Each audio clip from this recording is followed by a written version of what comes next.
I'm now going to share a very pragmatic tool that I've used with 7 CEOs who needed to be better coaches, and I got paid 7 times in a row. This always works, and it's called the 6-question coaching process. And I've already sent an article to Dr. Raj on this, so this will be available for anyone who would like to see it. And it's also on my website, the 6-question coaching process. Every leader has a dialogue with each direct report covering 6 basic questions. Now, I did this with Jim Morton, CEO of John Hancock Life Insurance Company. The first year I coached Jim, he got ranked on a percentile basis 8 in terms of providing coaching and developmental feedback. 4 years later, he got a 98. Steve Sanger, CEO of General Mills, 10 to 90. This thing always works. 6 basic questions. Question number 1, where are we going? Have a dialogue with each direct report on an as-needed basis. Question 1, where are we going? As a leader, I'd say, here's where I see us going. Where do you think we should be going? Then question number 2, where are you going? Here's where I see you and your part of the business going. Then ask another question. Where do you think you should be going?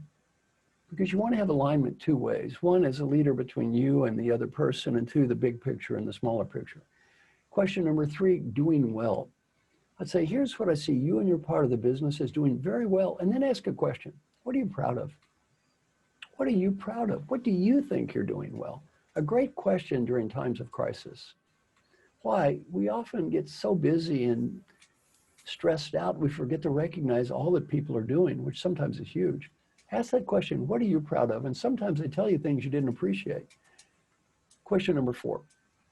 As those of you that know me know, I'm big on something called feed forward more than feedback, the future more than the past. Question number 4 is suggestions for the future. As a leader, I'd say, here's some ideas that I would have for you to, I think might help things get better in the future. Then ask the person a question.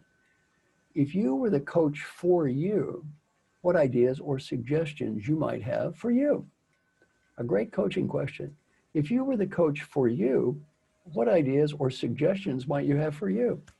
My friend George Borst was CEO of Toyota Financial Services, a multi-hundred-billion-dollar organization.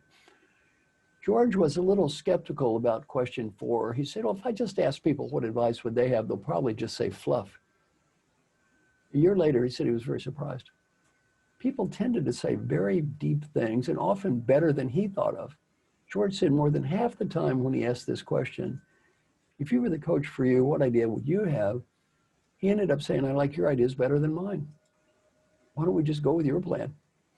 Question number 5, great coaching question. As a leader, how can I help? And finally, question number 6, what ideas or suggestions might you have for me? Moving forward, what ideas or suggestions as a leader might you have for me? 6 basic questions. Now, during periods of rapid change, it is very important to know people need more structure, not less structure.